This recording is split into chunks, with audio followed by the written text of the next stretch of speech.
खबर कैमूर से है, जहां भभुआ प्रखंड अकलासपुर के पूनम वाटिका में वीरेंद्र तिवारी ने अपने पिता की प्रतिमा और मां लाला मुनि देवी पिता महात्मा तिवारी का स्थापित किया है, जहां अतिथि प्रतिनिधि भी शामिल रहे। बता दें, अपने पिता के उपरांत में विशेष जग का कार्यक्रम और लोकगीत का आयोजन किया गया। इस दौरान वीरेंद्र तिवारी ने कहा, अपने माता पिता की सेवा करें क्योंकि जग में माँ बाप से बड़ा कोई नहीं होता।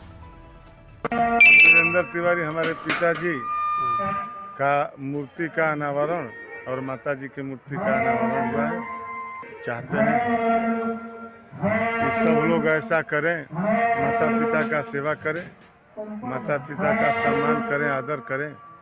इसमें हम चाहते हैं और इसमें हम कुछ दान भी करना चाहते हैं, जैसे कमल है। अच्छा, आम जनों के लिए क्या शुभकामनाएं रहेगा?